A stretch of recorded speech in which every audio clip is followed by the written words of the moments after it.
O Apeiron e a fundação do pensamento cosmológico Anaximandro de Mileto ocupa um lugar decisivo na história da filosofia, ao propor uma cosmologia que, ao mesmo tempo, amplia e corrige o horizonte intelectual inaugurado por Tales. Seu conceito de Apeiron, o indeterminado ou ilimitado, inaugura uma forma de pensar a origem e a ordem do mundo, que rompe com o apelo direto a entidades mitológicas e, em vez disso, sustenta-se numa necessidade racional. Ao invés de apontar um elemento material particular, como princípio como a água de Tales Anaximandro, concebe um princípio que não se esgota em nenhuma determinação concreta, capaz de gerar e sustentar a multiplicidade dos seres, por meio de um movimento eterno de separação e reabsorção. Essa solução é original porque evita a parcialidade de um elemento específico e oferece uma matriz explicativa universal. O Apeiron, enquanto princípio,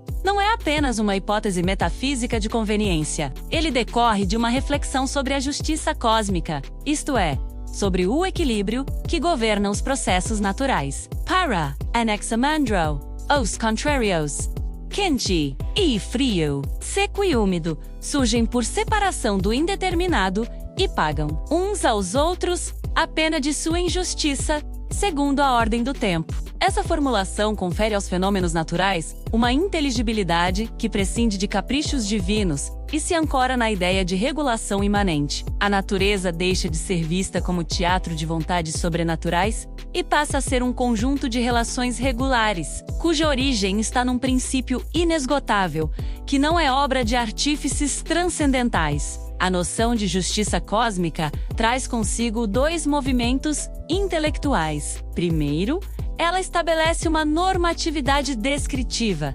A natureza se governa por uma ordem que pode ser apreendida pelo entendimento, ainda que não seja diretamente sensível como um elemento material específico. Segundo, ela instaura a historicidade dos processos naturais. As mudanças não são bruscas intervenções, mas ritmos cíclicos e compensatórios que se desenrolam no tempo. Em ambos os casos, Anaximandro substitui a causalidade pessoal por uma legalidade impessoal, abrindo o caminho ao que mais tarde será reconhecido como lei natural. Essa arquitetura cosmológica se completa com a ousadia de pensar a estrutura do cosmos em termos espaciais e geométricos. Anaximandro descreve a Terra como um corpo livre em equilíbrio, não sustentado por colunas ou criaturas, mas mantido em posição pelo equilíbrio equidistante em relação às demais coisas. Tal intuição supõe um princípio de simetria que afasta a necessidade de suportes físicos e recorre a razões de forma e posição, antecipando, em esboço, um raciocínio físico-geométrico. Mais que uma curiosidade, essa hipótese mostra o alcance de seu método.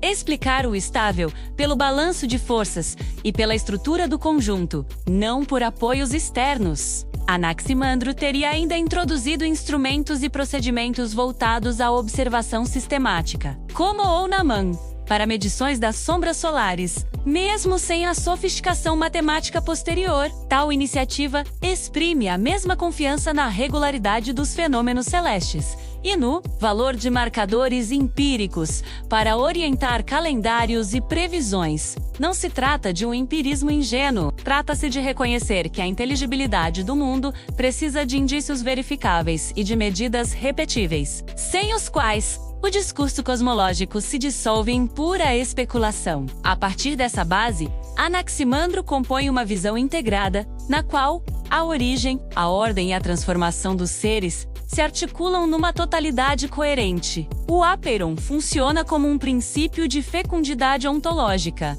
capaz de dar razão tanto do nascimento quanto da corrupção das coisas. Os mundos emergem e perecem, mas o princípio permanece impassível e inesgotável. A própria pluralidade de mundos possíveis, concebida por ele, amplia a imaginação cosmológica e relativiza a centralidade do nosso arranjo cósmico particular, gesto que ressurgirá em momentos decisivos da ciência moderna. Essa teoria tem efeitos metodológicos profundos. Ao descolá-la de um substrato empírico imediato, Anaximandro ensina que certos princípios fundamentais podem ser conceitualmente necessários e, ainda assim, não ser diretamente observáveis. Cria-se, assim, um espaço para a distinção entre princípios explicativos e fenômenos derivados, distinção sem a qual não poderíamos reconhecer a legitimidade de conceitos como campo, força ou energia, que, muito depois, estruturariam a física. O legado de Anaximandro não se limita a proposições específicas. Ele inclui um gesto intelectual, a coragem de formular hipóteses abrangentes e a prudência de apoiar-se em traços recorrentes da experiência. Sua filosofia ilustra um equilíbrio raro entre abstração e observação, no qual o pensamento não renuncia ao alcance universal, mas tampouco despreza os sinais do real. O Aperon não é um mistério indecifrável. É a forma rigorosa pela qual o filósofo afirma que o mundo se explica por um princípio mais amplo que qualquer parte de si. Por esse caminho, Anaximandro contribui para a emancipação do saber natural, estabelecendo condições de possibilidade para a pesquisa sistemática. Ao atribuir à natureza uma ordem própria, recuperável pelo intelecto, ele pavimenta a via que conduzirá, séculos adiante, à confiabilidade das descrições científicas. Sua obra, ainda que fragmentária, revela que a filosofia nasce com vocação cosmológica e metodológica, conhecer o todo para compreender as partes e construir princípios para orientar a investigação das aparências. Em síntese, a invenção do Aperon traduz o primeiro grande esforço de pensar a origem sem arbitrariedade, a ordem sem imposição externa e a mudança sem caos. Não se trata de um dogma, mas de uma hipótese racional que estabelece um horizonte de inteligibilidade para a diversidade do real. É por essa razão que Anaximandro, mesmo atravessado por limitações do seu tempo, permanece como um marco na história do pensamento, lembrando-nos que a filosofia começa quando ousamos buscar princípios suficientes para o mundo que compartilhamos.